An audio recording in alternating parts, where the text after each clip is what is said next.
Hello, everyone. Welcome to Auntie Derek's Daytime Tea, where we discuss the latest celebrity tea in the news. And we do it live every weekday at 12:30 p.m. Eastern Standard Time on Chatmosa. I'm your host, Auntie Derek, and with me I have my fabulous co-host, my Icy Chili, my gorgeous moon, and my Libra Queen. Hey, ladies. Hello. Hey. And we want to give you a friendly reminder that we currently have our giveaway going on, our Hot Tea Cold Cash giveaway. Woo!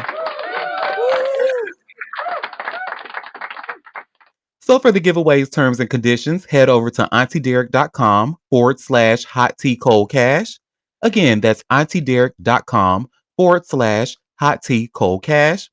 How you get entries into this giveaway to win $100 every week until January 19th. You will RSVP to every show.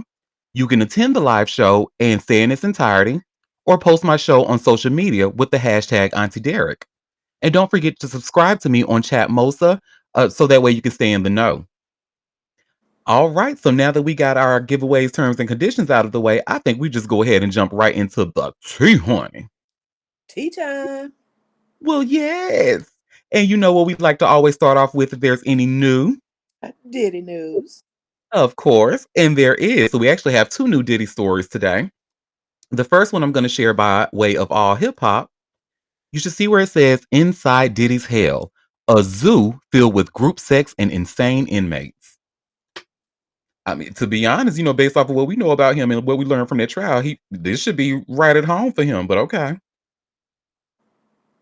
But Diddy is now entrenched in the harsh reality of Fort Dix Federal Prison, where, according to Joe Dudiche, the environment is riddled with late night group sex, inmate violence, and crumbling facilities. Giudice, who served 41 months at the same New Jersey prison from 2016 to 2019 following a federal fraud conviction, offered a grim look into what Diddy might face during his 50-month sentence for prostitution-related charges. And if y'all remember, we went over that here on the show. I got up at like 3 or 4 in the morning to go to the bathroom, and you would see the craziest things in there. People you would never imagine, Giudice told the New York Post. He described a disturbing level of sexual activity among inmates, claiming that guards often ignored what was happening. The guards hear the shower going at night and they just look the other way, he said. Violence, Giudice added, is part of daily life inside Fort Dix. I've seen people get stabbed over an onion. You ain't in there with the most stable people, he said, warning that mental instability among prisoners only adds to the unpredictability. I was there a day and a half, and I told a kid I just met, this isn't a jail, this is an insane asylum. And he agreed. It was a zoo, another inmate said. Giudice offered Diddy some advice on navigating the environment. As long as he keeps a low profile and doesn't try to act like a big shot, he'll be fine, he said. Well, he already lost that, but anyway. Diddy was transferred to Fort Dix from Brooklyn's Metropolitan Detention Center after being convicted in July on two counts related to prostitution. Though he was acquitted of more serious charges, including sex trafficking and racketeering conspiracy, he received a 50-month sentence for transportation for prostitution violations.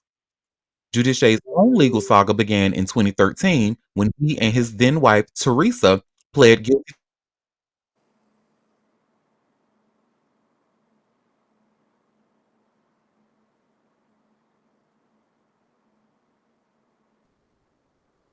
adjacent minimum security camp, has previously housed notable collar criminals such as Martin Shkreli, or however you say his name, that Farkle. Anyway, Diddy is scheduled for release in June of 2028 if he serves the full term. Mm-mm. That's it. Stephanie, hey girl. So yeah, well we know what he already likes to be a big shot and got his new job at that chapel at the facility. So yeah, so he's already going against what Joe advised him. But also, I wouldn't be taking advice from a scammer anyway. So there's also that. Well, remember the last time that we learned what Diddy was having for his birthday while he was in Fort Dix? Now we know what he's going to be having for both Thanksgiving and Christmas, thanks to TMZ. An extra serving of beans. Maybe, but it looks like this menu is a little bit better than those beans. So you should see where it says here by way of TMZ, Diddy's jailhouse Thanksgiving, Christmas, and New Year's menus revealed. So Diddy might not be home for the holidays, but the man is still living large. TMZ got the first look at his prison holiday menu, and to be honest, he's dining like a full blown king, just without the baby oil to help slide it down. Ooh. TMZ, y'all should be ashamed of y'all. Ooh. That's so nasty. The imprisoned music mogul doing 50 months at FCI Fort Dix in New Jersey will be ringing in Thanksgiving, Christmas, and New Year's with the ultimate behind bars breakfast bundle: bran flakes, skim milk, whole wheat bread, a banana, and a little jelly on the side. Yum. Yes. For Thanksgiving, Diddy's getting the full jailhouse feast: turkey roast with all the trimmings, mashed potatoes, corn, plus a cute little holiday dessert to tie it all together. Christmas shakes things up a bit. Diddy's getting baked Cornish hens as the main event, served with mashed potatoes, cornbread dressing, and some mixed vegetables for balance. Yum. Days later, on New Year's, he'll even get to choose between baked fish or grilled beef. And if he's feeling extra wholesome, there's a tofu lo mein waiting for him on New Year's. So, yeah, the man's not exactly starving. Diddy's getting just about everything he wants while writing out that sentence. Plus, he got that commissary on standby if he starts craving some home comforts. And yes, Diddy, we checked. They've got herbal oil and prayer oil, but baby oil, sorry, buddy. Happy holidays, hold the shine. Wow. Come So on, we have TV. we have a comment saying, "Wow, they have choices." Hmm. Well, that's not too bad. The Cornish hen thing, I'm sure they'll enjoy that. Hmm. I wonder if they But season it. that breakfast though, that breakfast was just filled with carbs. They don't give those men any protein. That's sad. Well, according to Joe Giudice, honey, they're getting their protein in other ways, allegedly, allegedly. Oh, well, well, our next story. So it appears Offset may have been tired of the drama because it looks like he deleted his Instagram. good.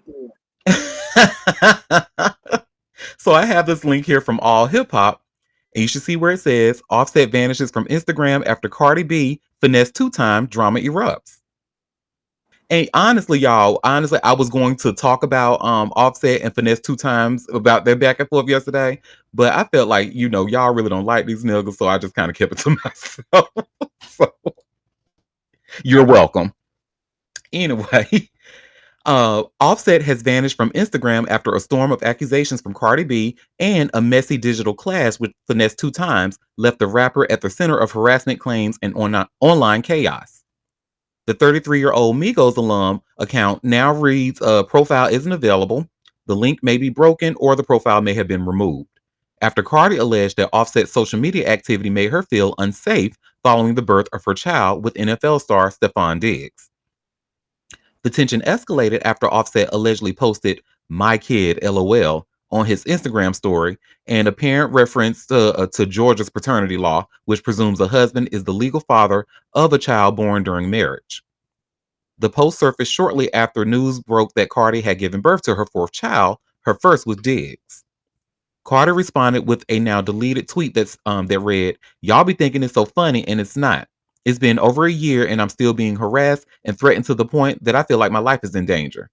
It's all fun and games and until it's too late." And y'all remember when we talked about this statement on the show, I agreed with her 100%. That is a huge red flag and this is how women die. But anyway, she expanded further on Twitter Spaces, saying, "I'm really tired of getting harassed. And when I get harassed privately and I ignore it, that's when I start getting harassed publicly. I have every single receipt. If you want to keep sending fucking blogs to harass me, like I can't take it anymore," she added.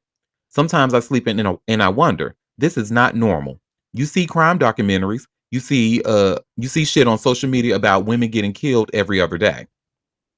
Offset's team denied any involvement in the post. In a statement, his rep said any statements attributed to Offset circulating on social media are completely fabricated. Carter responded to misinformation, and the situation escalated unnecessarily. Offset has remained supportive of Cardi and genuinely wishes her nothing but the best. Before pulling the plug on his Instagram, Offset also got into a spat with Memphis rapper Finesse Two Times, who had made comments about Cardi and Diggs' relationship during a live stream. Offset allegedly reached out to him directly, sparking a heated back and forth that spilled onto social media. Finesse Two Times claimed Offset slid into his DMs to confront him, and their exchange quickly turned personal. Cardi filed for divorce from Offset in August of 2024, nearly after 7 years of marriage. They share three children: Culture, who's 7, Wave, who's 4, and Blossom. The divorce is still pending. She confirmed her relationship with Diggs in May of 2025 after months of speculation. Carter revealed her pregnancy in September, and the baby arrived in November. During a September appearance on The Breakfast Club, Carter described the divorce as anything but amicable. It's not peaceful at all. I can't even talk about it because it's a court thing, but it's not peaceful, she said. Offset's Instagram disappearance marks another volatile chapter in the ongoing fallout between the former couple. As of now, his account remains offline. hmm I bet you his turn and said, "Look, nigga, delete that shit. You are making my job very hard. Delete that. Him and his, delete that shit. The Twitter too. Are you on Blue Sky and Threads? Delete that shit too." If his lawyer got any sense, that's what he would have told him. Cause yeah, Mhm. Oh, big headed fucker. Leave that girl alone. But Cardi is right, and I'm glad she is speaking out. She has it because when you see men keep doing like this and keep harassing you and stuff like that, like she said, she has tried to ignore it publicly, and then when that doesn't work, he takes that shit to the public and tries to mess up her brand and shit. I believe everything that she's saying about him because this is just we were just talking about men earlier. This is what they do. Messy, just messy as hell for no reason. Whew. Oh, well, speaking of messy, honey. So, one of Megan's managers, her ex-manager, was on the stand yesterday in the Megan versus Milagro Graham's case. He revealed that Megan actually had to pay $240,000 for therapy sessions because of those deep fakes that were spreading around her online. So y'all should see I have this hot new hip hop article. Megan Thee Stallion's ex-manager claims deepfake porn scandal cost her $240,000 in therapy. So it's no secret that Megan Thee Stallion has been through a lot in her life. According to her former manager, Travis Ferris, aka T Ferris, that hasn't come without a cost. Yesterday, November 19th, he took the stand in her defamation trial against Milagro Grams. During his testimony, he reflected on the impact of some of the gossip bloggers' posts. Allegedly, one of them included a deepfake porn video, which left Megan in serious need of support. He recalled the FemC getting emotional when she approached him about the video, per TMZ, and ultimately deciding that she needed therapy to help her move forward. She ended up taking on a 4-week therapy session that cost a whopping $240,000. Megan Thee Stallion has also been diagnosed with PTSD related to her 2020 shooting and the deaths of her mother and grandmother. The doctor who diagnosed her, Dr. Lenore Walker, is reportedly scheduled to testify in the trial at some point. It looks like it says at some point today, but I imagine it was yesterday if she did testify. Anyway, Megan Thee Stallion filed her lawsuit against Grams in 2024. In it, she accuses her of churning out falsehoods about the Tory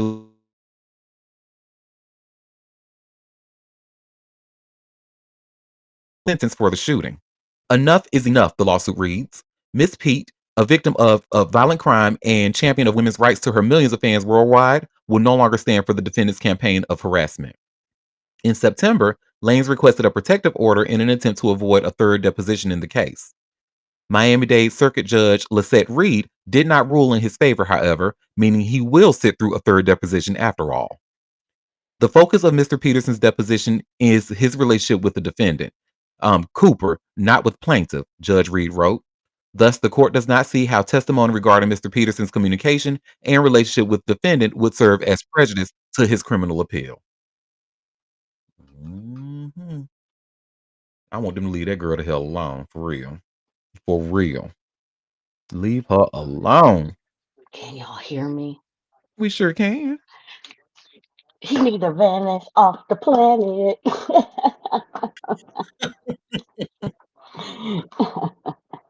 With But his I'm just trying to stupid figure out ass. whose therapy costs for 4 weeks, 200. I know therapy is expensive, really, I do, but 4 weeks for 2, like, girl, who was your therapist, AJ Johnson? Well, I don't think she charged that much, and she's a life coach. I don't think she would. But How much is his wow, therapy? her therapy was 240,000 for 4 weeks. Now I know when I was doing it, I just paid my copay. Oh, they hit her over the head. Well, you know, celebrities get that celebrity tax Mhm. Let me see. I'm everywhere they go. who is Megan well, they probably won't have this online. Who is Megan Thee Stallion therapist? If it say AJ Johnson, honey, I'm going to gag. Let me Wait a minute. Oh, it's the same. So they it's Lenore Walker, the doctor who diagnosed her with PTSD. Okay. That's still Yeah, very expensive. 240 Mhm. bands for 4 weeks, you said? let me see. And it might be some intensive whatever, but whatever she doing, she taxing the She was fuck out of going her. every day, 3 times a day or something because 240K. That's a lot of money for 4 weeks of therapy. Oh, it is. But I'm maybe, telling you, celebrities get that. They be like, I spent this for that, and I'm like, they only charge you that because you got it. well, we're assuming it was outpatient. It may have been inpatient, to be honest. 240. Now, I could see it being that if you were inpatient. Yeah. That's And sixty we have some thousand sexy dollars. If no, she honey. saw her once a week, that's 60,000 each time she saw her. If Damn. and if we divide that into eight, maybe she saw her twice a week.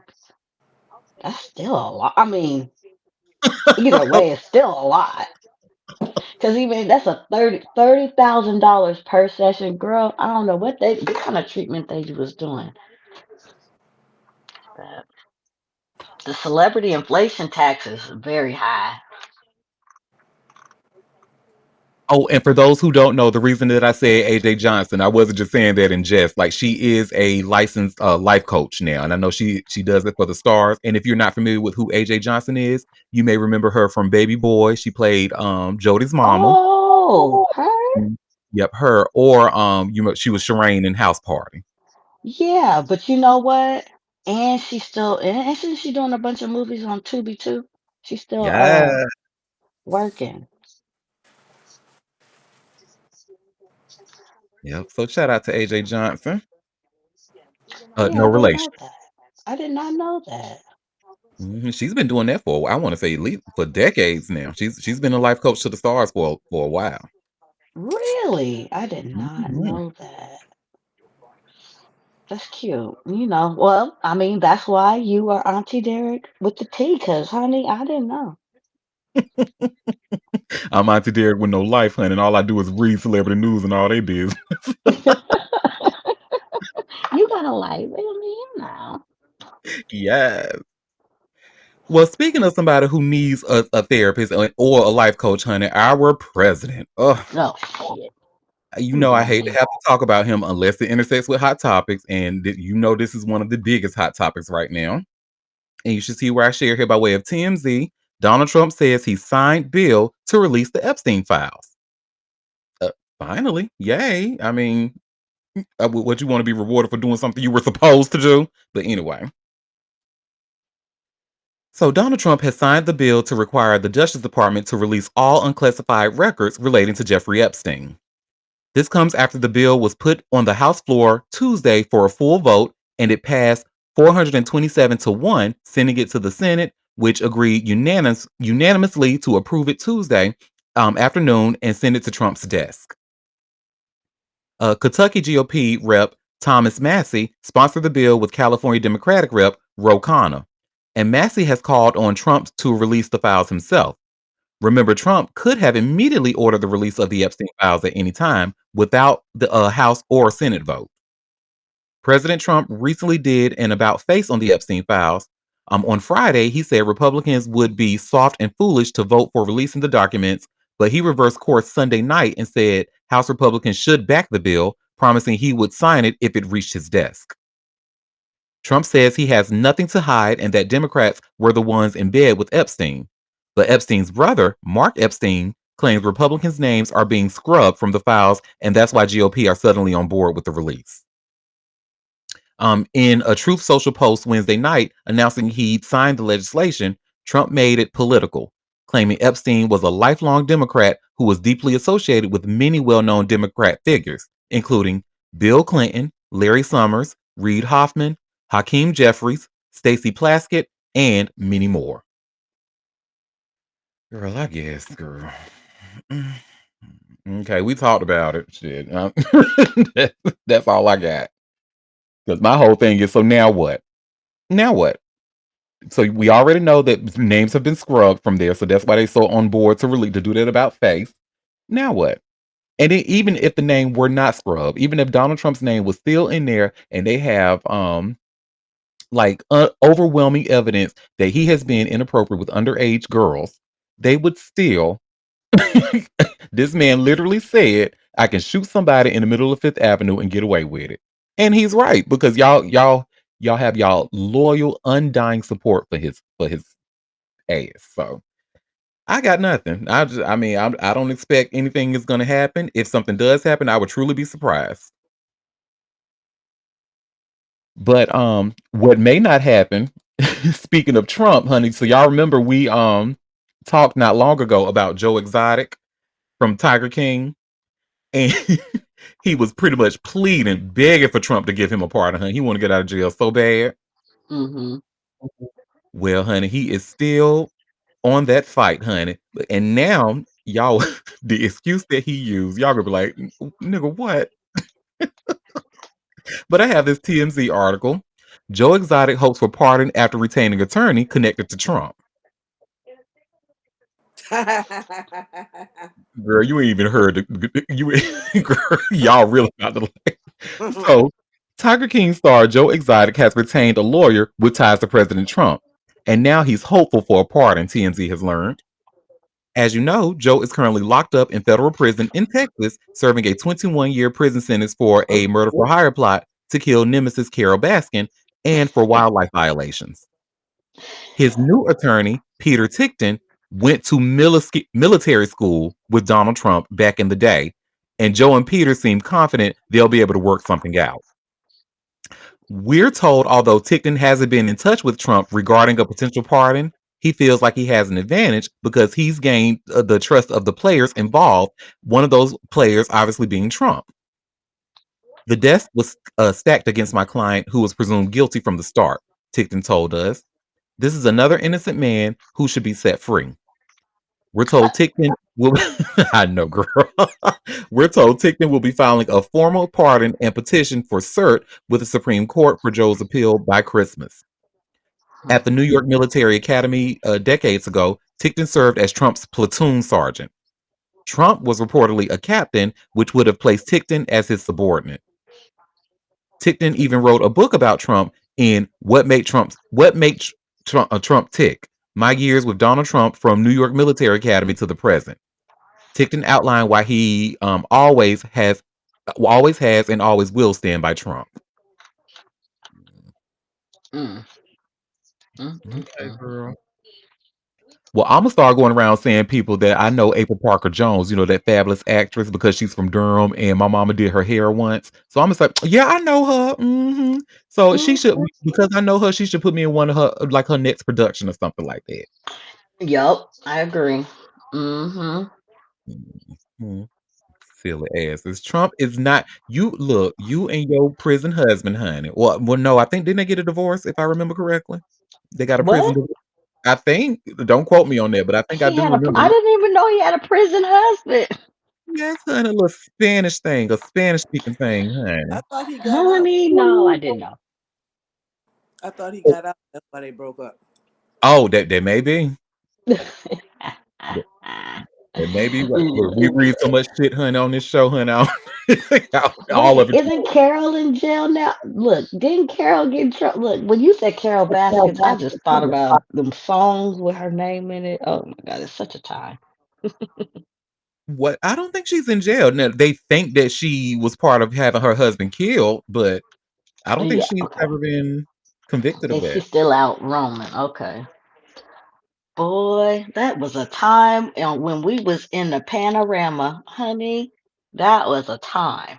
Mhm. That whole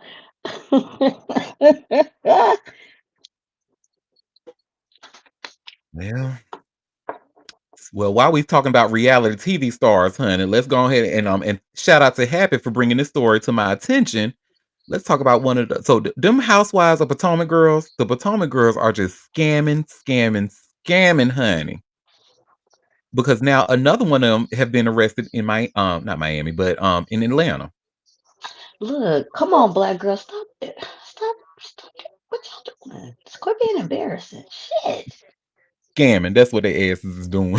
well, Damn well, it. and you should see here by way of TMZ, Real Housewives of Potomac star Mia Thornton arrested in Georgia. Well, legal trouble for former Real Housewives of Potomac star Mia Thornton. She just got arrested in Georgia, and it's all on video. It's about a 3.5 something minute video. We won't watch it because it's really.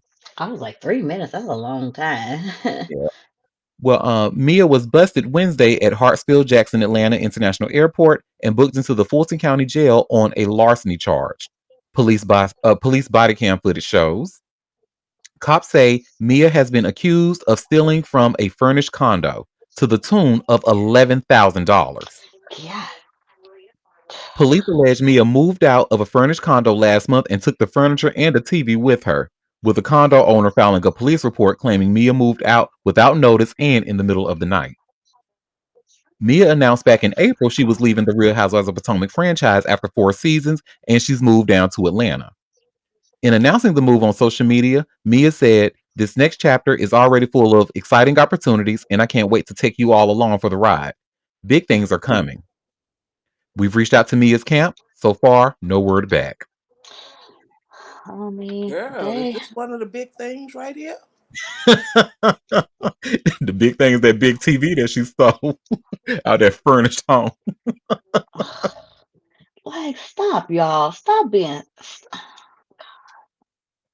And my thing is, Mia, honey, they got TVs on sale at Walmart, girl. I know you got $100 to get you about like a 30 Like, something inch TV. Like, girl. what are y'all doing? How you Now the think you're gonna furniture steal that person's furniture and they're not gonna charge you? and leaving at the middle of the night. Now, okay, now I'm not promoting thievery or anything like that, but she probably saw that. It was like, oh, this couch is so cute. I just have to have this in my new house. so she took I that couch. mean, I was gonna say they not paying y'all enough over there in the housewives. You couldn't at least say, "Let me buy this off of you." You just gonna take it? Yeah, she What don't the have that house hell? five check no more. So she's trying to find something else to do. Quit being a thief and a I need scammer, y'all. someone else to do. Okay. Oh, That's that's embarrassing. Y'all supposed to be living this rich lifestyle and y'all got all this money and then turn around, honey, y'all ain't got a pot to piss in and a window to throw it out of. Y'all just living pillar to post. Mm, mhm. embarrassing. Girl. So I can't for the life of me. Like anybody, even if you're not on reality TV any longer, you are still known, right? And I just couldn't Hmm. imagine doing something that this is stupid. I'm sorry. I'm Hmm. gonna just say it out loud. This shit like this is dumb. It did not have to Hmm. happen, and it was very unnecessary. I agree. Like, girl, you got Hmm. kids to think about. Are you kidding me? Well, that's that on that, hun. Let's talk about another Real Housewives of Real Housewife. And thank you, Chili, for bringing this story to my attention. But we have more information about what happened on that flight with Portia Williams. And Oh, remember how the last time we talked about her, we learned that the investor guy wasn't investor guy. The FBI was investigating um what was going on. So now we have more information than honey. Long story short, it was a Karen being a Karen. Oh well. And this is Hosea Williams' granddaughter. She is not the one. Okay? That she might have and I still think to this day she said that shit in jest. Like when it came to like, oh, the Underground Railroad wasn't a real railroad. I think she was just saying that shit to be fun and it was a bad joke that people just took very seriously. But you can't tell me Hosea Williams' granddaughter don't know what the hell the Underground Railroad was. But anyway, what I say all that to say is that she's not gonna put up with no white people shit, especially a white woman who's trying to dictate how she uses her phone. Mm. So we're about to watch a little bit of a clip. This is about I want to say about 2 minutes about Portia talking about the incident. Now, what y'all don't see in the video that we're about to watch, I saw another one where other passengers who were on that plane, they came out in Portia's defense. They were like, "Hey, I saw the whole thing. I was sitting right by you. If you need any witnesses, please let me know. I'll be glad to be a witness for you." So let me share my screen.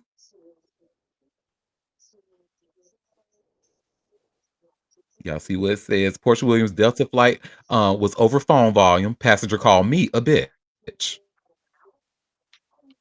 Right? Um, the lady who was sitting next to me, I was on my phone, and the volume was up on the phone. And she turned to me out of nowhere and she said, "So you're gonna make me listen to that the whole flight?"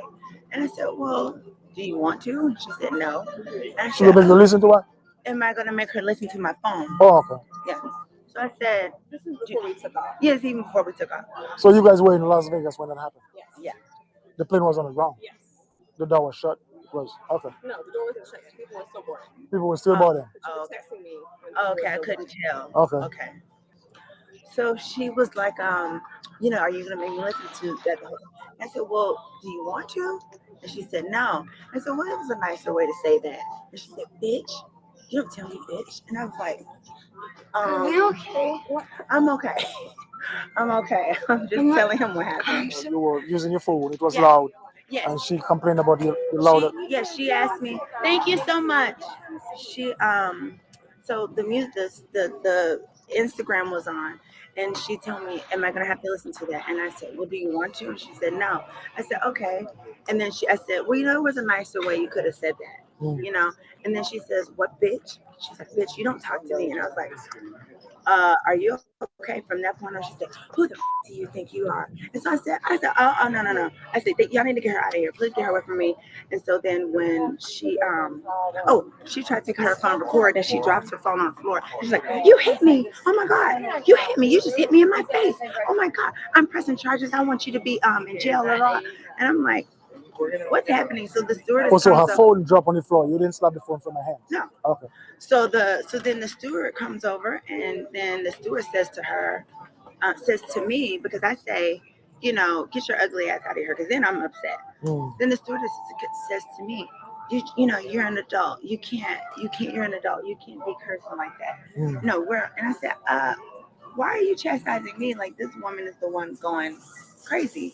So then they end up making her move to the next chair with the guy. But she was irate, so they were trying to hold her because she didn't want to move. It's like she wanted to move but didn't want to move. So as you can see, they had to pull her. She was at the window or she was at the end? So she was in the row. I'm sorry. She was in the aisle. And where were you? You were in the middle? I'm at the door in first class. It's only 2 seats. Only 2 seats. Oh, you are at the window, and she's at the aisle. Yeah. Okay. So you telling me there was nothing physical? No. It was just verbal. Yeah. Okay. All right. Mm-hmm. Now I will So say, mhm. not in no Karen's defense, but I will say, people without their earbuds and their phone just playing their phone loud is annoying as fuck. Now, I can't stand that shit either.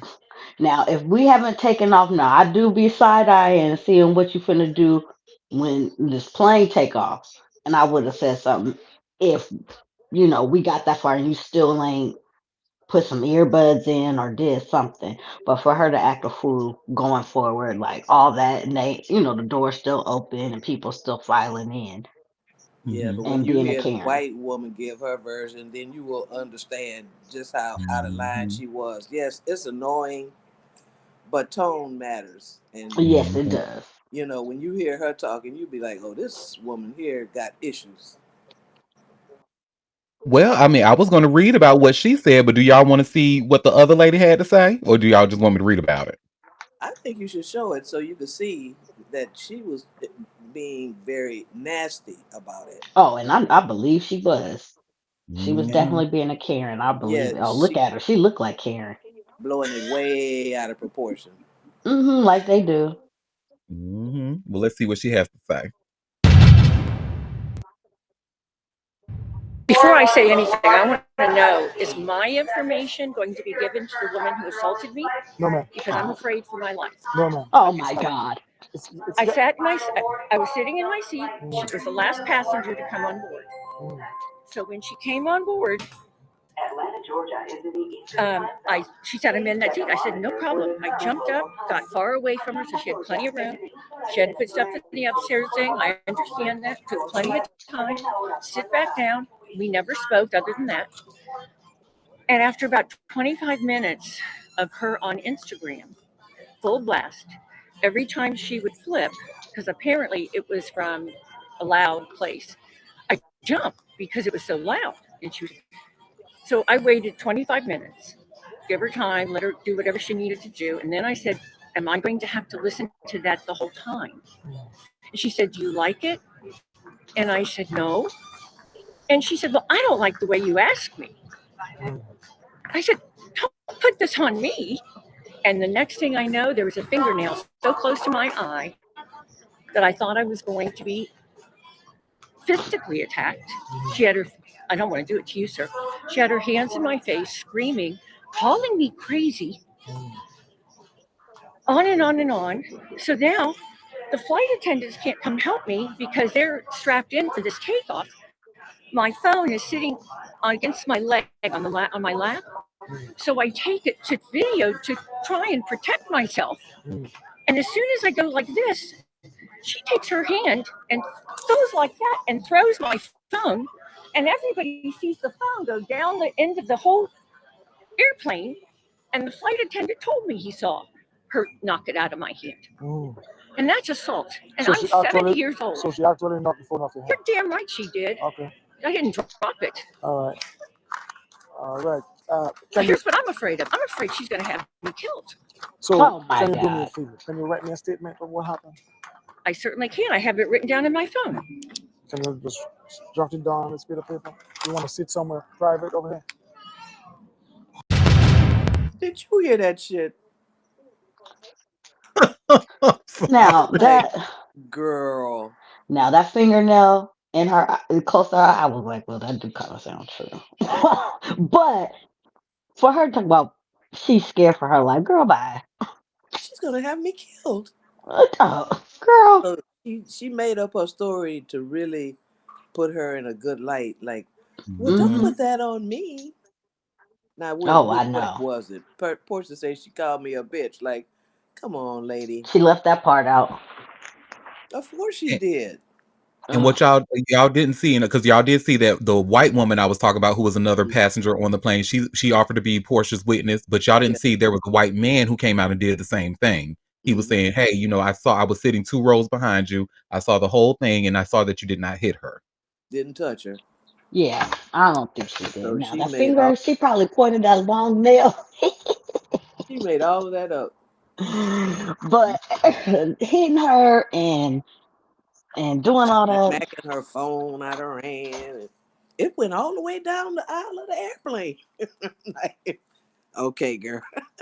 That's why I don't trust anything when it comes to a black body. I don't trust anything these white women have to say, especially when I bring it back to Britney Spears and that whole time where that thing happened with Victor Wembanyama. Forgive me Yeah. if I said his last name wrong, but Ugh, that was the so. story that Ugh.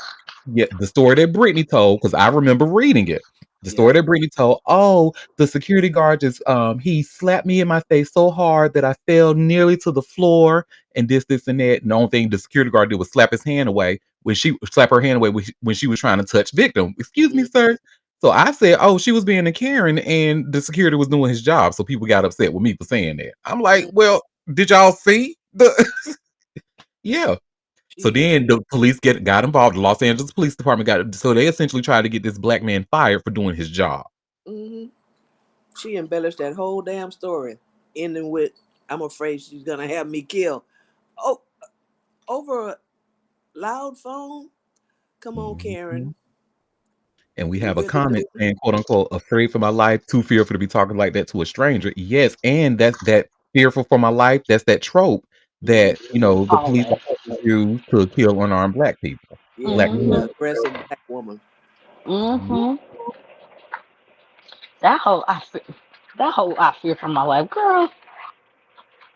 I'm 70 years old. You've been doing this your whole life.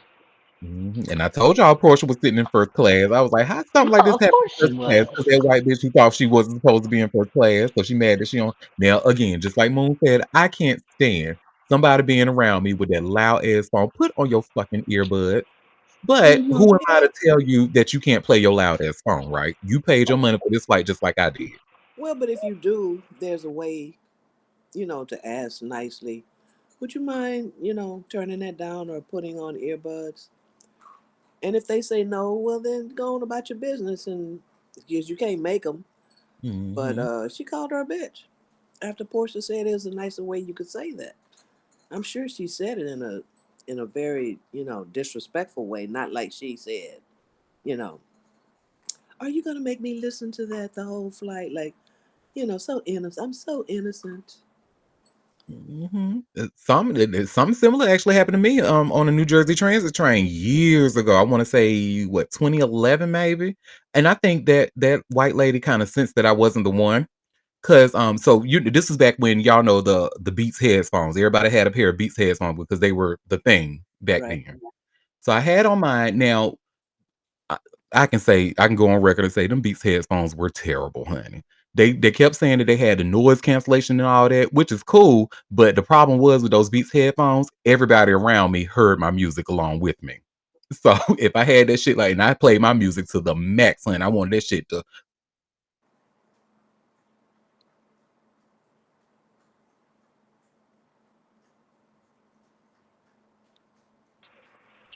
Am I not hearing Auntie? Hmm. so she must have been having a day. She must have thought that I was gonna be the motherfucker she could take it out on. But then I guess she just kind of saw it in my face. Oh, this bitch ain't the one. So what she say to me? I had my music playing. She just kept staring. I'm like, what the fuck is this bitch looking at? But anyway, she kept saying, I know I'm a pretty bitch. So I was like, hey, let me let her just admire God's work or whatever. So she gonna have a nerve to say out her mouth to me, are you gonna leave that loud? So I didn't hear her. So I turned my music down and I said, excuse me? She gonna say it again, are you gonna leave that loud? I said, I am. And it turned it right back up and I did not take my eyes off that bitch until I got off my stop. And she even looked away one time, like to see is he still looking at me? Nope, my eyes was faced dead on her, bitch. What's up? Yes, I'm Bitch, still looking at you. I'm still looking. Cause you got the right one, lady. I will mace your ass. I don't play around with Karens. I will spray you bitches with mace. Keep that in that. And this is not alleged. I will spray you white bitches with mace if you come over fucking with me. They say I thought my noise cancellation activated. Her husband was good as fuck, and she didn't. What? Oh Happy, how can my you take this man. $100 back from Hammy? Yes, we want a refund. Because this bitch keeps slandering my good name. Can I get a refund? Oh my God. Yeah, you was annoying that lady. Shame on you. Mhm. And Yeah, I I would just mean, spray. You know what? That is good. I just spray her with mace, have her leap her on the floor, hooping and hollering, get off on the next stop. Bye. People have now if I'm on an airplane, because y'all know I'm really serious about not being on the no-fly list, now I would have did the same thing that white bitch did. Oh my God, I was so fearful for my life. She took her fingernails that smelled like a wet dog and posted them close to my face. she's gonna have me killed. Yeah. People still they don't have no problems with playing their phones loud. I mean, I've seen it like at the doctor's office.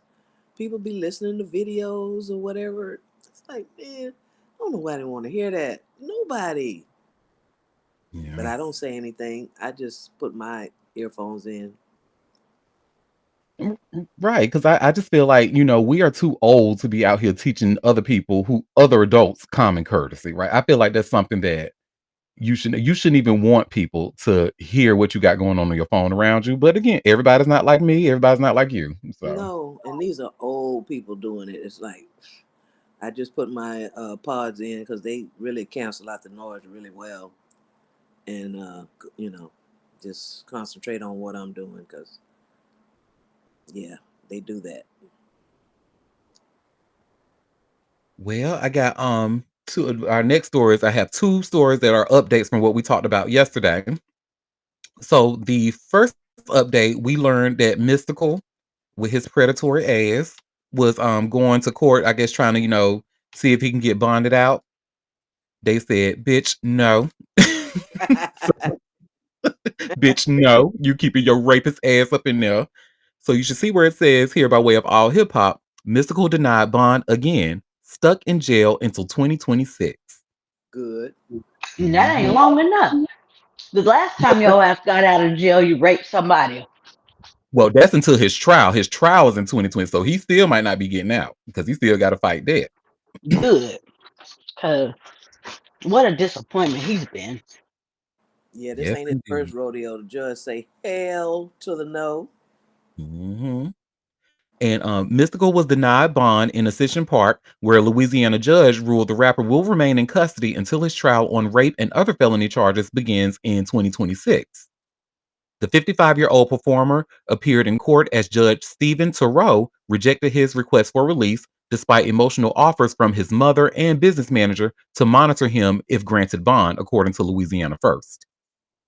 Tyler has pled not guilty to charges stemming from a 2022 incident, including first-degree rape, domestic abuse battery by strangulation, and false imprisonment. The trial is set to begin March 30th of 2026 and is expected to last about a week. Tyler's next court date is scheduled for January 21st of 2026. The decision marks yet another legal setback in a long history of criminal allegations against the Grammy-nominated artist, best known for early 2000s hits like "Shake Your Ass" and "Danger" Been So Long.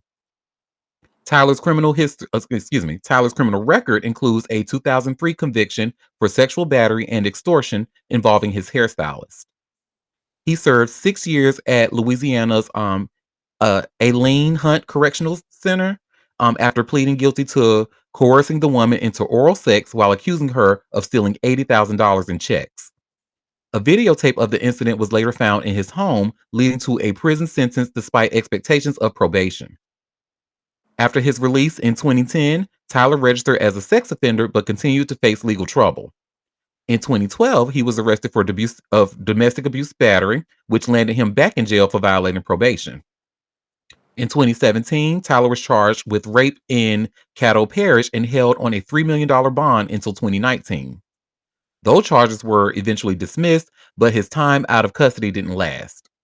If convicted of first degree rape in the current case, Tyler faces a mandatory life sentence under Louisiana law. I mean, what does his attorneys think that he has a chance of him not getting life? Because, like I said, the criminal history is there, honey. Like it's there, and Uh, the Look, judge is going to look at that. look, he if he did it, I can't see him not getting it unless they can prove she's lying. If he gets proven that he did it, uh, and this is not his first time. And see, what I didn't know until I read this article, because I did hear about the 2003 case, but I did not know that there was videotape of the incident. So that means he was recording. You meant to do that shit, you nasty fucker. Oh my god. I like y'all know how I feel about rapists, honey. The only good rapist is a dead one. So Yeah, that's heinous crime. mhm. When you're a star like he was, women throw it at you. That's it's such a power move. Like you don't have to rape. You got women out there that will give it to you willingly, all at the same time if you want to. You could have three, four, five chicks in the bed if you want to. All you Mhm. want, overdose on it. But no, you got to go rape somebody. Mm-mm. That's something that we will never understand, honey, because we not we don't want to force people. We're not people who like to force people to do things against their will. So, Not anything. Mm-mm.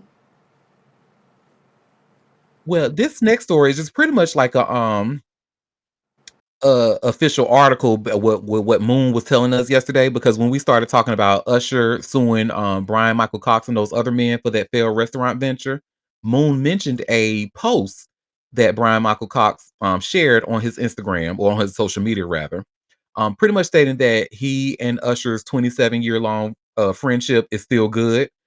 But y'all should see, I just shared here by way of all hip hop. Brian Michael Cox distances himself from Usher lawsuit, urges caution in business deals. Well, Brian Michael Cox addressed his involvement in a failed business venture tied to Usher and a $1.7 million lawsuit, making it clear he had no hand in the disputed transactions and warning others to be cautious about whom they do business with. I've learned a lot recently about being careful with who you choose to invest in a business with, Cox wrote in a statement shared on social media, no matter how small the investment. The Grammy winning producer, known for crafting some of Usher's biggest hits like Burn and You Got It Bad, is named in the lawsuit filed by the R&B star in Fulton County Superior Court. The suit stems from a loan Usher provided in January for a restaurant project in Atlanta that never materialized. Cox explained he had no operational role in the deal and emphasized that he was merely a minority shareholder in the company at the center of the dispute.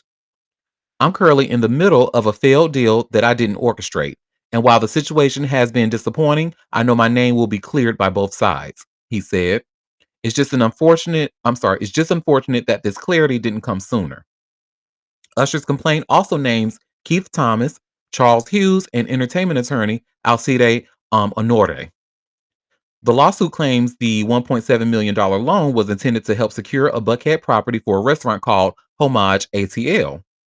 The location was the former Ocean Prime at 3102 Piedmont Road.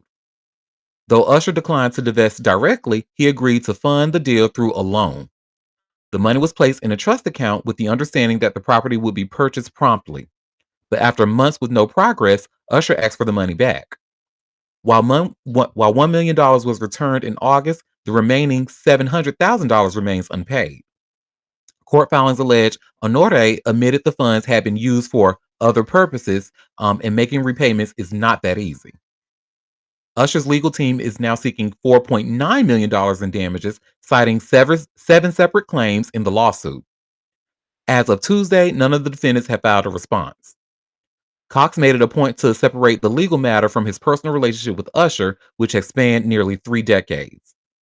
My legal team has also advised me of a lawsuit involving a company where I'm only a passive minority shareholder, he continued.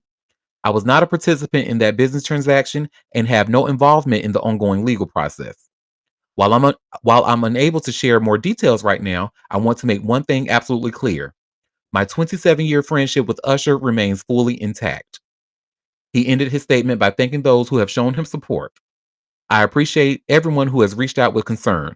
Thank you for the love, the patience, and the understanding. Mm-mm. Child, sounds like he was in the middle of a pyramid scheme, huh? Because my whole thing is Honore, entertainment attorney. What were the other purposes that that money was spent? If y'all weren't, if it was agreed upon that you were going to use that loan to buy that restaurant, to buy that space for that business, and you don't do it, and then now when somebody who gave you the loan is asking for that money, well, pay me my loan back, and then, well, I don't got it. We use it for other purposes. I went Uh, on vacation. mhm. Honey, it's a lot of scammers down there in Atlanta. I ain't even gonna hold you. Ooh, girl. When you They invest all big, flock down there. you invest in big money. You just really have to be careful because even people you think are reputable, Yeah. somehow, some kind of way, the money gets tied up with the wrong person. The deal falls through, but they've spent the money on something else, Hmm. thinking that whatever it was going to happen and they could pay it back. And now they can't. Man, and I mean, I feel like that is Atlanta scammer headquarters. Like, boy, And they be looking large for a long time. Oh my, Auntie, I don't know what your mic is doing, but it's going nuts. right. Oh my. Look, I had to mute Auntie. Look, I had to take over co-host duty. Let me mute you. Oh, you I don't back know what's to it. happening. Yeah, that's funny. Baby, you static. Mm-mm. Mm-mm. Mm-mm. I don't know what You happened. reset, refresh, redo, do something. You down bad. Oh my God. And it seems like he keeps trying to get on the talk, and that's what we getting is just static. Yeah. Yeah, that American Greed, man, that program, the way those people take advantage of the most vulnerable folks just really just it breaks my heart. Yeah. They take advantage of their own family members. Uh-huh. In the community. Well, and you remember that not it was a year or two ago, there was a black dude who had been doing veneers on people and also teaching the other class like how to do veneers, and he wasn't licensed or anything. Yeah, Like, that stuff still I be mean, happening. had a whole multi-million dollar operation Yep, and was working in people's mouths. yep. They just saw the dentist here that wasn't licensed doing work on people. I mean, Ooh, this seems to be a thing, you know. yeah. Till Mm-mm. you hurt somebody, then they find out you're not even licensed. Right. But that American Greed thing just it tears me up. A lot of those stories, you know, Mm-hmm. old people they lose their whole life savings. What you worked 35, 40, 50 years, and somebody come along, a family friend or a family member, Mm-hmm. and just wipe you out, knowingly That's scam the little you. money you have to live off of. Yeah, That's the cold part. And I saw in the news this morning, they were talking about this is the most, this time of the year is when the most scamming happens. yeah, And they get people, look, if you know you ain't bought no package, or if it's a UPS or someone is texting you, baby, mm, UPS don't text. nah, Um, the post office ain't texting you about a package, especially with 15 other people added on the same right. thing. Talking about they gotta, your address need to be corrected, but you've been at the same address 10 years now. All of a sudden, they don't know what it is. Come on, man. Yeah, and clicking them links. Stop clicking the links. Oh yeah, I've charged your PayPal account for a new iPhone. If this wasn't you, call this number right away. If you know you ain't used a PayPal account, why are you clicking the link?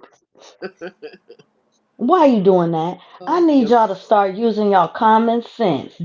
your, Stop clicking the links. your They cable ain't got it bill wasn't you. paid. Call us right away. Your cable bill is due right now, Look, but you They ain't don't nothing pay that it. damn urgent. Let them cut that motherfucker off. Cut Right. it off Then you'll then. know it's true. Yeah, your bank ain't finna reach out to you unless, no, they don't, because they tell you we not finna do that. That's not how we get a hold of you They'll text you, but they will text you, but don't click no links. Call them from the back of directly. your card. Yeah.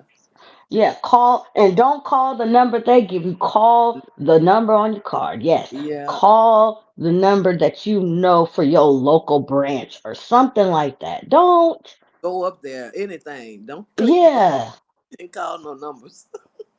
Girl, yeah. y'all asking too much for people with no common sense or critical thinking skills, honey. They just gonna get scammed to keep clicking those links. Ask me how I know. Yeah. Uh-huh. Old, And old people vulnerable. let me tell y'all grandmothers, y'all, Brad Pitt ain't hitting you up No. trying to be your boyfriend. No. Now, I need y'all to stop believing that these celebrities is messaging y'all to hook up. Oh my God. They be so Okay? and vulnerable. And It's I just want to do a quick mic test. Do y'all still hear Oh static or yes, we no? hear you. No, good. we hear you. Okay. We hear you. Yeah, I'm Yeah. sorry. I don't know what happened. Well, I do know what happened. Mercury's in retrograde, fucking all of us up. Your sound card farted. Hmm. Well, honey, our next story, somebody that I really can't stand to talk about, but Boosie Badass. And we're Uh, going to bring this up because he actually has a message about men with erectile dysfunction. He's oh, saying that if you're saying that you've never had to deal with that as a man, then you're lying. So he was just talking with Angela Yee. And y'all see I just shared here by way of TMZ. Boosie Badass says all guys have had ED at worst possible moment. So apologies in advance, y'all, but there's a little bit of a clip that we're about to watch together. Um, oh, it looks like I'm gonna have to watch it on Instagram. Give me 1 second. Let me get that one. And let me share my screen.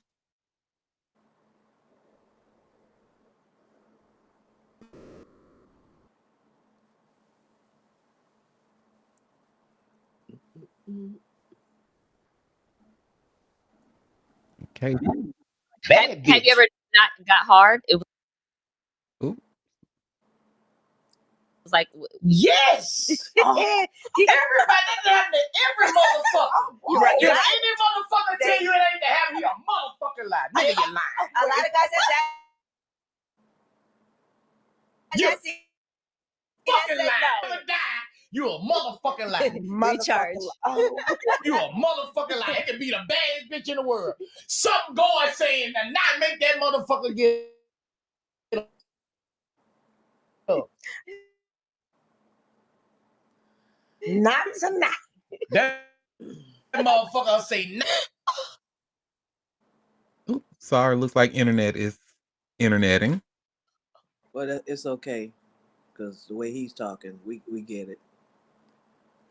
Do we have any testimonies?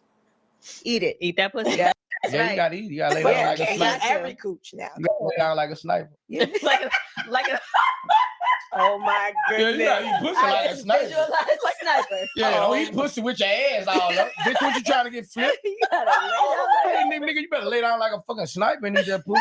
So we know what you're not into. oh my gosh, that's so You funny. said I've never you're trying to heard get that. You laid gotta lay down like a sniper. sniper. You know how they sniper lay Yeah, down? we on know. flat. Flat, huh? Don't lay down, put You your gotta put ass your up, arm bitch. up there. Cause then if you lay like Bitch. that, she can reach around. She looking at your ass.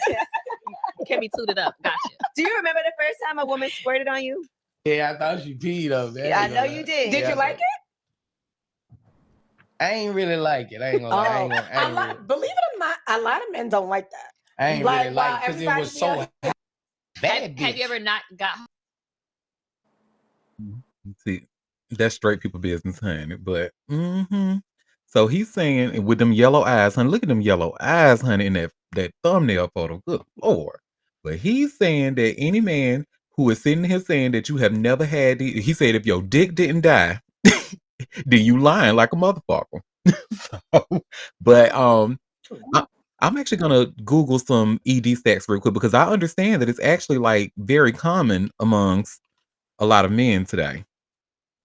ED stats I 2025. don't know if that's true. Yeah, Google that before I say more because I think a lot of these youngsters taking this gas station stuff that's supposed to gas you up and eating bad foods and drinking and drugging and that takes effect on your body. So yeah, you may have had some incidents like that, but a man who's healthy and takes care of himself and exercises and things like that, I'm not sure that's true.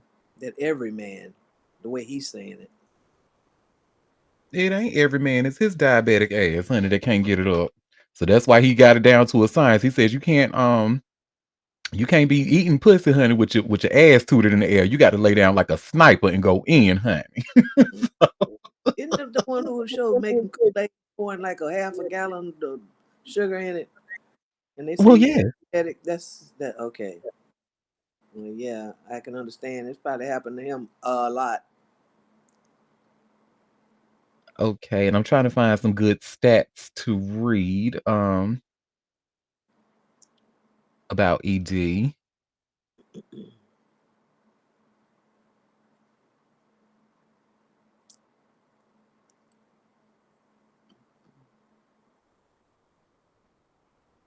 Hold on. Now, what do they think I mean by ED? Maybe I should type in erectile dysfunction because they bringing up some school related shit, not studies. Okay, so erectile dysfunction statistics 2025. Let's see what pops up. Now, this says this is just a prediction. I don't see any science behind this, but it says, according to the AI interview, globally, an estimated 322 million men are predicted to be affected by erectile dysfunction in 2025. That figure is a significant increase from previous years, driven by factors like an aging population and rising rates of comorbidities such as obesity, diabetes, I told y'all, and cardiovascular disease. Recent data also highlight that many men with ED do not seek medical care, and certain lifestyle choices are strongly correlated with the condition. Like I said. Mhm. So yeah, it's just his diabetic ass. And why you monitoring your diabetes, honey? We go ahead and get that liver check too, honey, because them yellow eyes got me concerned. For real, for real. For real, for real. Now I'm not a health professional, but again, I've seen things, I've read things. Y'all check him out. Well, maybe the prison doctors can check him out because you know that ass about to go to jail for them gun charges. Allegedly, allegedly. Well, hopefully So he that's gets regular checkups being a diabetic. Hopefully. I you remember we were just talking about how heterosexual men don't go to the doctors like they should. I Yeah. have no reason to believe that he is on top of his health. So. Well, speaking of other messy straight men, honey, Wale is saying J. Cole is a messy queen, honey. And let me just start off by saying, because y'all know them Fayetteville niggas is crazy. J. Cole, it is no smoke over here, boo. We are your friends here at Auntie Derek Daytime Tea, and we don't want your crazy ass coming over here punching anybody in the face. Because one thing a Fayetteville nigga gonna do is hit a motherfucker or shoot him. Allegedly, allegedly. But y'all should see I just shared here by way of hot new hip hop. Wale recalls opening up to Jay-Z the night before False Prophets dropped. And when I tell you this is so dirty, J. Cole ought to be ashamed of himself. Even though I'm not really Wale's biggest fan, and I'll tell y'all why a little bit later. But let's read this story. So Wale says that he vented to J. Cole about some of his personal struggles the night before False Prophets dropped back in 2016. At the time, many fans quickly interpreted one of the verses to be about their relationship. On the song, Cole referenced a friend who is struggling with a perceived lack of appreciation in the music industry. Wale discussed the situation during an appearance on The Breakfast Club on Tuesday. He began recalling a time he called J. Cole and noted it was one of the few times he really leaned on an industry person. The crazy thing is, False Prophets came out the next day. False Prophets came out the very next day after that, he said. After clarifying that he didn't take offense to the verse, he added, "I love him. That's my brother. I think I kind of halted telling any industry person anything too deep around that time." Wale also noted that Cole told him the track was not about him. As for False Prophets, J. Cole raps on the song, "I got a homie, he a rapper and he want to win bad. He want the fame, the acclaim, the respect that's been had by all the legends, so every time I see him, he's stressing, talking about niggas don't fuck with him. That shit's depressing. And I know he's so bitter he can't see his own blessings." When the Shade Room shared a clip of Wale's comments on Instagram, fans had mixed reactions in the comment section. But it wasn't mean spirited when you see those words. Like, bro, just accept your greatness and stop worrying about what other people think, one user wrote. Another added, if it came out the next day, that means he already recorded it before you told him, sir. Um, Elsewhere on False Prophets, J. Cole seemingly targets Kanye West. He raps, "Ego in charge of every move. He's a star, and we can't look away due to the days that he caught our hearts. He's falling apart, but we deny it. Justifying that half-ass shit he dropped, we always buy it. When he tells us he's a genius, but it's clearer later, it's been hard for him to look in the mirror lately." Despite not attacking Kanye West by name, The controversial rapper had described himself as a genius on numerous occasions over the years. Earlier this year, West slammed Cole in a series of posts on social media, writing, "I hate J. Cole music so much. No one listens to J. Cole after losing their virginity." Well, Kanye actually wrote, "No one listens to J. Cole after losing their virginity." He used two O's. So, mhm. Child, you can't pay me to believe that shit wasn't about Wale. Because let's just state the real here. J. Cole is a white mom biracial. And if anybody is gonna be messy, it's gonna be a white mom. I believe that Wale confided in him. And he most certainly did when it's like, I'm tired of this nigga complaining to me. This shit is getting me depressed. So he wrote a song about and then gonna tell Wale, oh no, I want about you, bro. That's messed up. So now back to why I don't like Wale. So, long story short, when Wale came out, y'all remember his debut single was Looking at Me with Lady Gaga. And at that time I was a huge fan of I'm still am a huge fan of Lady Gaga. I love that damn white girl. But anyway, so that was his first single, looking at me. It was cute. So it was cute enough for me to see that when in 2009 Wale, being a DC native, was actually going to perform at the Black Gay Pride event. So, we bought tickets to that. I was like, okay, I want to see this new up and coming artist who was, rapping with Lady Gaga and stuff like that.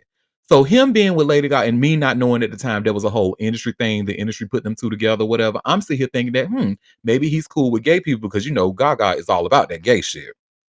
So I'm like, okay, well, maybe Wale's, seems cool, especially if he's going to be performing at a Pride event.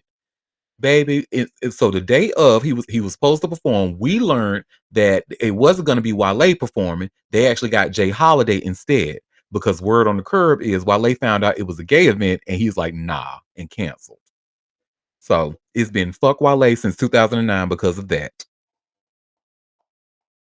So J. Cole was talking about you, bro. I'm sorry. He was talking about you. That was too. If you had that kind of conversation with him the night before and then the next day, no matter, and then J. Cole is not the kind of person who needs a lot of time to record and edit.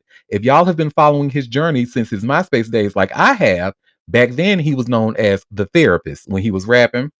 And honey, that man could put together a song in 5 minutes if you let him. So yeah, that's that on that. Oh, honey. Are y'all familiar with Selena Powell? Just out of curiosity. Nope, never heard of her. Well, y'all about to hear her messy ass today, honey. She is messy, messy, messy. She over here, first of all, her and Summer Walker over there going back and forth over a nigga that neither one of them want. But okay. So y'all should see I just shared here by way of hot new hip hop. Selena Powell alleges she slept with Lil Meech to Summer Walker's music. Messy, honey. So, Summer Walker is currently wrapped up in an online back and forth with internet personality Selena Powell. And needless to say, the situation has gotten heated. For those who don't recall, Walker dated Lil Meech for several months before they decided to go their separate ways back in 2023. Powell alleges she also had a relationship with the former BMF actor, though he continues to deny this. She alleges that she's been with two of Walker's other exes as well, Rico Reckless and London on the Track. Yesterday, Powell took to her Instagram story to share a video of herself singing along to FMT and throw some serious shade at the songstress. When y'all crying over the same man, but she can actually sing with some laughing emojis, Summer Walker captioned it. It didn't take long for Walker to respond with some shade of her own. Laughing my ass off, I tried to tell y'all these bitches really fans of me, she wrote. Powell fired back in another Instagram story post. Sure am, she declared. Now get back to the studio and make some more music about the man I took from you. Pronto. She didn't stop there, however. I used to smash Meech with your songs playing in the background. I never gave a fuck. She alleged in a follow-up post per Live Bites, I love your music, girly pop, Summer Walker. She tagged her.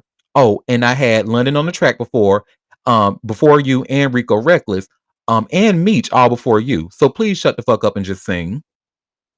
Walker proceeded to share a screenshot of a DM she received from Powell earlier this month.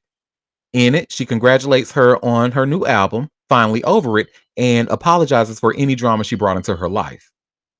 At the time of writing, London on the Track has not publicly addressed Powell's claims. Rico Reckless, on the other hand, has. I got some top one time, and Phonem did too. So technically, it didn't count, and I'm married now. So leave me out of this, please. He wrote in the Shade Room comment section. She messy and niggas is even messier. He was like, honey, he said, all I did was get top one time from you, girl. Keep me out of your shit. I'm a married man. But yeah, that's who Selena Powell is. A messy woman who says that she has been fucking Lil Meech behind Summer's back and playing her music while doing it. Doing all this over a musty man, allegedly. Doing all this over a musty man is or a stinking man is crazy. Allegedly. Crazy. Well, y'all, I got 3 more stories left. This next one, so I believe that somebody who works at TMZ is on Kevin Spacey's payroll because this article I'm about to go over with y'all, honey, wants y'all to feel sorry for his predatory ass so bad, and I'm just not buying it. I'm not buying it. It's too many. There have been too many whispers. Well, hell, too many screams about Kevin Spacey over the years for me to even give a fuck about him being homeless or not. So I just shared this link from TMZ. Oscar winner Kevin Spacey says he's homeless. So Oscar winning actor Kevin Spacey says he's currently homeless because of his bleak financial situation following his sexual assault scandals. Spacey sat down for a wide-ranging interview with The Telegraph, and when the convo turned to his living situation, Kevin didn't pull any punches. He said that he had been living in Baltimore, Maryland for the past 12 years, but recently had to move out of his house because he has almost no money coming in because of the astronomical cost of his scandals, admitting, I literally have no home. As you probably know, Spacey hit rock bottom in 2017 when he was accused by another actor, Anthony Rapp, of sexual assault while he was starring in the popular Netflix series House of Cards. He was soon axed from the show and sued by Rapp for molestation, but was eventually found not liable by a jury at a civil trial. Then came the criminal accusations out of London, where Spacey was charged with sexually assaulting multiple men. Yet, the stigma of 7 years of bad press over sexual assault allegations against him still hangs over Spacey to this day. Now, Spacey says he's getting through life in weird ways and feels as if he's back to where I first started, which is I just went where the work was. Spacey says he's put all of his belongings in storage and he hopes at some point to settle down again if his money situation improves. In 2024, he tearfully told Piers Morgan that his Baltimore home was going on the auction block because he was millions of dollars in debt. Right now, Spacey says he's living in hotels and Airbnbs and is going where the work is.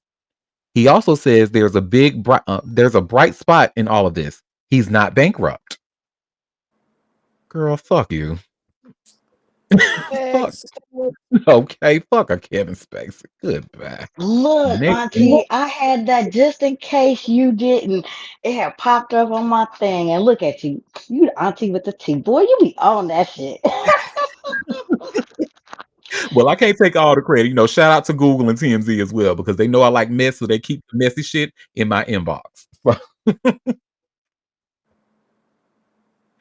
Well, this next story. So y'all remember where we won't even spend too much time on this story. I just thought it was hilarious. But y'all remember that little boy Neon, that little streamer who went on the Breakfast Club and had his ass handed to him by Jess Hilarious and Charlemagne? Yeah, that little fucker. Mm-hmm. That little fucker. So he just did a lie detector test, right? And somebody asked him, does he like black people? Why did he fail the lie detector test? Of course. Of course. As much as he all them times he talked about black people, no, he don't like black people. Oh, Exactly. And y'all raggedy can see ass. here where I share by Hot New Hip Hop, Neon awkwardly fails lie detector test when asked if he likes black people. So I'm just gonna share my screen and we're gonna watch this 28-second clip and we'll go from there. But I thought it was hilarious.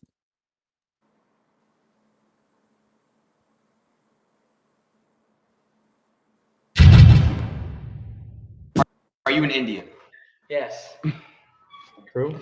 Yeah, you're right. Do you not like black people? I love them. No, it's yes or no. Do you like black people? Yes. Oh. No,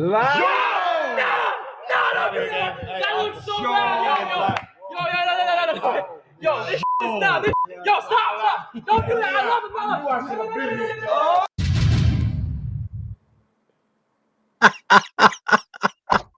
First of all, wasn't that other dude that I don't like? What's that other one that be around Aiden Ross? Wasn't that dude sitting next to him?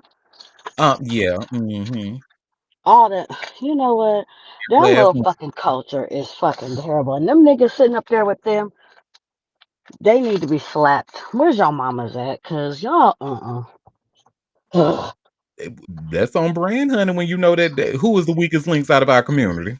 Yeah, I know, I know. It sure ain't the girls Mm. and the gays, I tell you that. Ugh.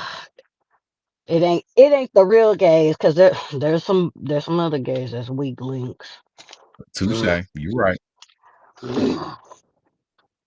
Oh, and speaking of, shout out to Auntie Black Barbie, the All Watch for Eye Anti Blackness. I've talked about them on the show before, but they Mhm. actually just did a video recently. I think it just dropped yesterday. And they were talking Oh, about, so remember when we started first talking about Cynthia Erivo and Ariana Grande, oh and my how god. I even said I did not like the optics of it. I said I think this is very Mm-hmm. Mhm. problematic, and pretty much just elaborated of what I was saying on the show. Like, this is not cool. And if you was around more Black Americans, you would know how bad of a look this is. She So, looks a hot mess. mhm. And it's so funny you said that because of course, I see all my stuff early in the morning when I get up. Why I saw this parody. These two okay, they did a whole little thing about their interviews and had the it was funny because they really do. One of them had his legs around Cynthia, well, who was supposed to be Cynthia, around the neck. It was just and doing all the little things that they do in the interview. Why 2 seconds later, when I finish it, I scroll up and somebody had a whole montage of them fucking doing all the exact things. I said, "Oh my god, y'all! You know what? I need them both canceled." And Christina, not Christina. What's that girl name? Ariana Grande. She is my Cancer sister sign. Cancer. But she. Mm, Why they both mm, getting so damn skinny though? They I starting think to look a little anorexic-ish. they probably got an anorexia pack. I don't know, allegedly, allegedly. Let me throw that out there. But I feel like that's what they. Oh no, that whole little dynamic has been odd as hell. Very I am odd. inclined to agree. And as a Cancer, I know how you love when people be all up, all just making you the primary focus. Cause ooh, we love that. But girl, Cynthia got herself out here looking cray cray.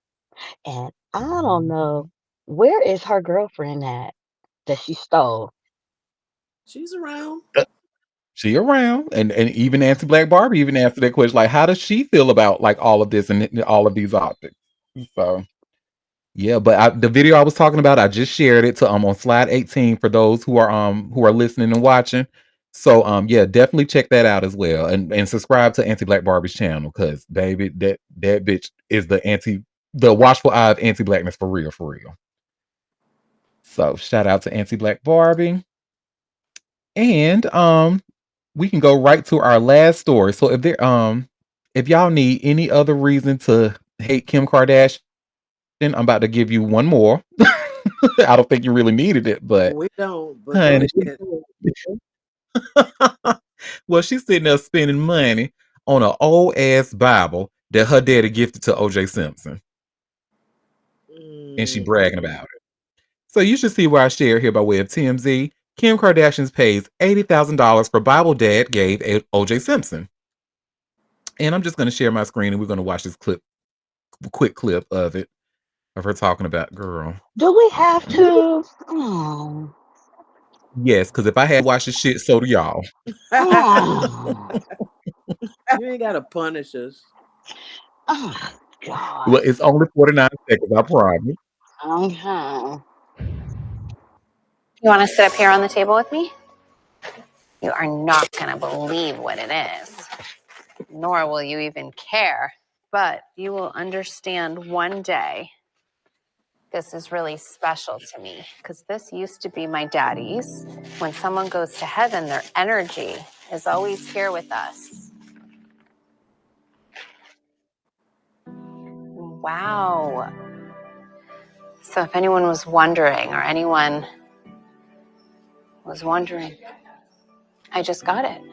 I haven't opened it yet. So if anyone was wondering who won that O.J. Simpson auction, you best believe it was me.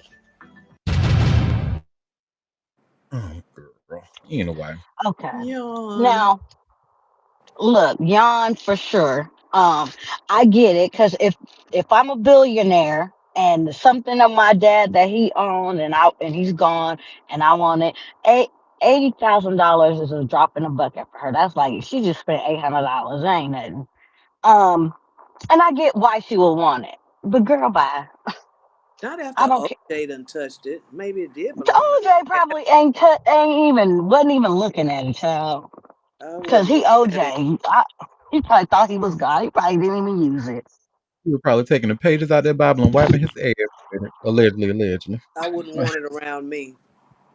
I hear you, but I feel like I get the sentimental part, like of like my dad. It was my dad's Bible, and he gave it to him, and I want it back. Yeah, I can see that. But girl, we don't care. Just like you said, your kids didn't care, and that's how the. This is how the what's it called is. We was talking about how much money they gonna get, and it's gonna be nickel and diamond out of there. I don't know how they auctioning off Bibles. You know it ain't too much left. Yeah, And that what old everything, rundown house. drawers, Bibles. At this point, Mm-hmm. They auction off a Bible, so you know every ounce of every. I mean, shit. They probably said auction off the trash can he had too. See what we can get for that. Right. And then this goes on. It says, Kim revealed this week on this week's Kardashians episode that she anonymously bid for the $80,000 for the Bible her dad gives it to OJ following the murders of Nicole Brown Simpson and Ronald Goldman. The Bible was special because it had her dad's personal scripture and had his name etched in gold lettering on the front, plus a handwritten note from him. We told you about her first attempt at buying the Bible. She offered 15,000 to the late OJ's estate, but it rejected the offer. She then spoke about the situation on her family's hit Hulu series and said she would have negotiated further, which the estate did not appreciate. In fact, the executor of the former NFL star's estate, attorney Malcolm Laverne, scoffed at the storyline, telling TMZ, I like how she's trying to frame the story as I'm trying to keep it from her. No wonder she can't pass the bar. Ooh. oh wow. Oh, that shade was fire. Pew pew. But Kim did get her hands on the family heirloom, revealing on the Kardashians she bid 80K under an alias to fly under the radar. She then gifted it to her pleasantly surprised sister, Khloe Kardashian. Ooh. Now, Malcolm is weighing in again on Kim's Bible saga, calling it a tax write-off. He also tells us, surprise, surprise, I knew this reality show was part of the setup from the first time she called me. It's a win-win. The estate gets the money, she gets material for her show. As you Oh, know, Robert was on OJ's defense team during his 1995 murder trial for the deaths of Brown and Goldman. He was acquitted, but eventually went to prison for armed robbery and kidnapping. And Kim says he brought her dad's Bible with him. Okay, girl. Honey, the way Malcolm lit her ass up, that was. I'm glad you. Look, if I had to suffer for them 49 seconds to hear that fucking light her ass up, that was worth it. Oh, I'm glad it shit. made it worth it. Because, yeah, I was like, Oh, shit. He said, no wonder she came past the bar. Wow. I wasn't even expecting that. and when I was even reading this story, I was like, I know this group of people ain't gonna give a fuck about this, but I know they would appreciate that shade. So As long as you know where we stand.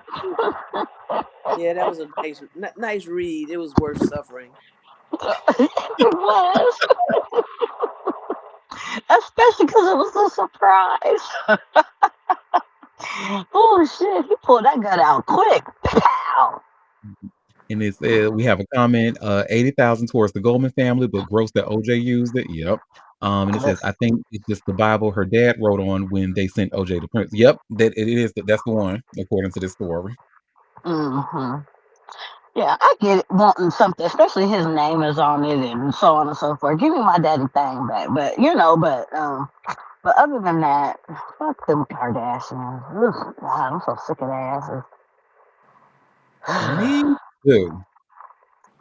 No talent having asses. At I least mean, because they want to be the Gabors so bad, honey. But at least the Gabors were nice people. Well, mhm. maybe Jaja had to slap a bitch a couple of times, but she I was mean, still nice. sometimes a bitch need to be slapped. I mean, shit. Well, y'all, that was all the tea that I had for us today. So before we Well, head out, and before I go and watch the rest of my stories, if you have any tea that you want to share, any tea that I might have missed? nope, you got my tea. I had my little thing ready for my Kevin Spacey. Like, ooh, Auntie may not have seen this one. I might have something. I said, oh, shit. Never It's mind. that there's that Wendy. We have a comment. There's that Wendy for Potomac with 40 credit cards. Huh? Let me look this What? up. 40 credit cards? Lord have mercy. Them people, they ain't never gonna beat them allegations of all them being scammers.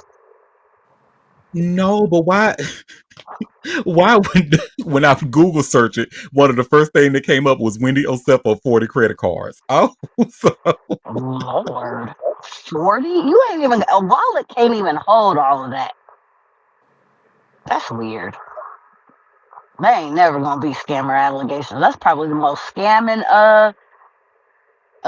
city of the Real Housewives that's been out. Jeez oh Louise. yes, indeed, honey. Because according to page 6, she was out here scamming. Let me get y'all the link. Give me 1 second. Look, 40 credit cards, you can't tell me you ain't scamming somebody. Somebody's getting scammed somewhere. Not just the 40 credit cards. It looked like she was using different aliases too. Oh, hold on. Mm. We about to read it. Let me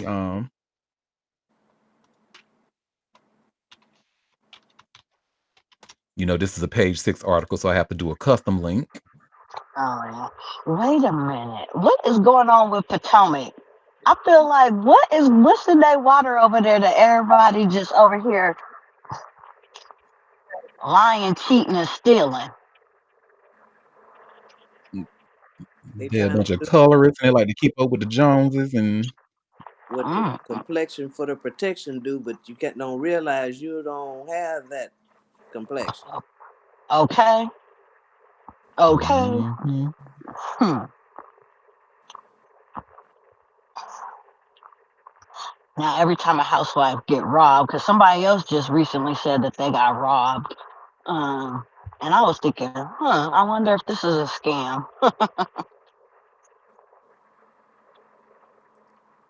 Oh, this is hmm the one that was already in trouble. Oh, oh, Yep.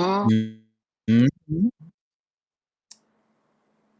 So Allegedly. now, according to page 6, Real Housewives of Potomac star Dr. Wendy Osefo and her husband Eddie Osefo are being accused of possessing 40 credit and/or debit cards and using aliases to conceal their identities.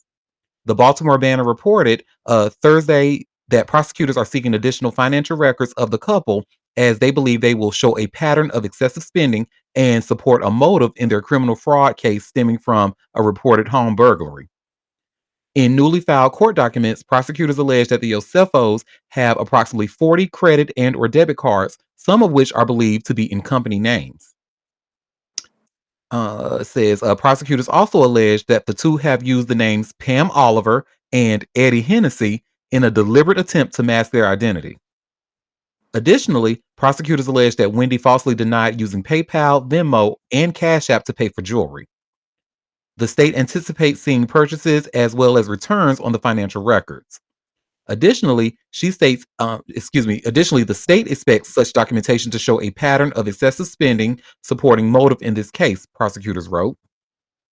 The state avers that insurance fraud is a financial crime, and in that the amount of debt owed by the Yosefos, jointly, individually, and by the businesses they own, is highly relevant to their motive. However, defense attorneys for the Yosefos believe prosecutors are on a fishing expedition and they want the subpoena squashed, or they want the subpoena squashed. Eddie's attorneys, Joseph Murtha, added that he feels the requests for bank records are overly broad and strangely timed. Murtha argued that prosecutors are looking for something they haven't figured out after 18 months of investigating, claiming that authorities haven't spoken to the Yosefos, both 41 years old, from the time of the break in until they were charged criminally. The judge overseeing the case said he would address the dispute at a status hearing on December 2nd. Mm-mm. Now I feel like, is her doctor real? Like, what is her license real? What's going on? Mm-mm. Mm. Man, your whole life finna get questioned, honey, cause that's too much. And I feel like the prosecutors are right. Like, that would be a motive of why you trying to scam insurance to pay off this debt that's on your head. Oh, honey.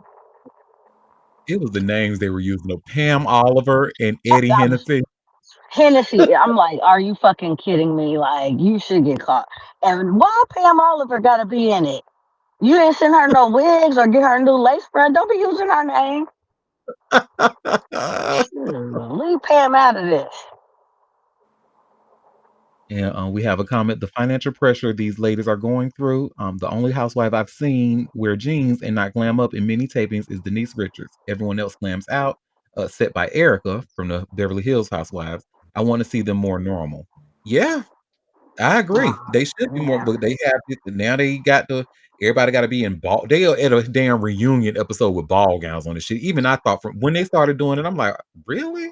Okay. You And know, y'all know one had did it, and now everybody else trying to up the ante. They weird. Mhm. All that should be cut off. Cause honestly, because that's all people are trying to do is keep up so they could be on these things, and now they're just getting in trouble all the time. They like the damn athletes constantly in the news for doing something they ain't supposed to be doing. Reality I shows agree. like a damn meme that just won't die. Mhm. Mm-hmm. I agree with y'all. Like I really think that after all of the seasons and all of the franchises and the spinoffs and stuff, The Housewives has truly run its course. And we're Yeah. starting to see similar to Love and Hip Hop. And as much as I love it and as much as I watch every episode, if it were to be canceled, I wouldn't be upset because it's literally Right. run its course. And you see, we are seeing recycled storylines, people going through the same shit over and over again. Like y'all just brought up, people scamming, trying to keep up with the Joneses, keep up appearances. So I just Mhm. but at the same time, that's gonna because one thing about Bravo and Andy Cohen, he gonna employ the people. He be giving them people jobs. So Well, yeah, but clearly they still ain't getting paid enough because they ass is scamming. mhm. Clearly, they ain't getting enough. I thought they were supposed to have jobs and be professionals. Like, it really started out I don't know. And now it's just really becoming more of a caricature. Who got the biggest house, the prettiest Hmm. gown, the best car? It's just Yeah, really just very materialistic and boring. basically. And Who then they trying to keep up so bad, now they're getting themselves put in jail hmm for it. who can marry the So, richest African and come on. oh, It's God, so embarrassing. Oh, so embarrassing. it's yeah, it's It's not a good look. Nah, it Mhm. ain't. We have a comment Uh, saying, "I think they're getting paid more than they've probably gotten since it's real ex-housewives. They just try to up each other and fight." Yeah. yeah. They Well, the probably fight, are getting a lot of money, but they are, and the fighting keeps the audience engaged because that's what the people want to see. Mess. You know, they mhm. don't want a positive show. They want them to call each other names and throw drinks and fight. Now why am I in it? Because you are. You are. Y'all remember one of you when we was on Spaces and one of the Spaces people had a friend and they came and talked about how the they didn't want to fight and that was like the like what they were trying to get them to do and do all Mhm. that stuff. So I Yep. mean, and they were I like, need to "Well, I look. I couldn't be think on me there and that because I ain't want to do all that." Yep. I think I need to look, but I think she and I still follow each other, that woman. I ain't gonna say her name, but yep, she was on a very popular reality show. And yep, she did tell us that the producers pretty much made her do things she didn't want to do, and that's why she only did one season of the show. Hmm. And her friend, the one who was in spaces with us, kept advising her against that, saying, "Girl, don't do it." Like, no, it's not gonna be a good look. And then she was like, "No, girl, it's okay. You know, I got this. I ain't gonna show." And then she got up there and she saw. So, Hmm. So, yep. You really got to I sell your soul. Yeah, no, really, that's all it really is for that little bit of coin. Look again, my piece is more important than the coin, and I know money. I like money because money makes life a lot easier in situations, but I ain't gonna sell my soul or my piece for a little bit of coin. that So part. it ain't worth it. And then you be trying to give that money back because they done ran you through it. But yeah, well, that's interesting. Thank you so much for that piece of tea, Happy. Happy be having low key. Happy be having the celebrity tea low key. Mhm. 'Cause she like mess just as much as I do. She's just not gonna say it out loud. That is true. She like to watch from the sidelines, like, oh, look at that. Oh, they messy over there. That's me too. I like it mess from far. Let it be way across the street. That right. Well, did anybody else have any other tea today? Well, I know Moon ain't got none because I already read hers. Did anybody else have any more? Hmm. Oh, well, honey, it Well, looks like y'all, it is always a joy. Thank you for taking time out of your busy day to come and sip tea with me. We will be back tomorrow for another live show at 12:30 Eastern Standard Time. Don't forget to RSVP to that show so you can gain another entry into this week's giveaway, and we will announce the winner on Monday, of course. whoop You have one whoop. last day to qualify. Yes, so get those entries in, honey. RSVP, show up, and talk about the show on social media with the hashtag Auntie Derek. But until then, you all have And you a spell fabulous rest Derek of your day. Derek. I just want to let the audience know you got to have the right spelling, okay, guys? So you can Wake get it up, counted. home. My name is spelled DE1REK. So That's it. That's DE. all. Derek. That's it. That's it. That's all. Direct. That's direct.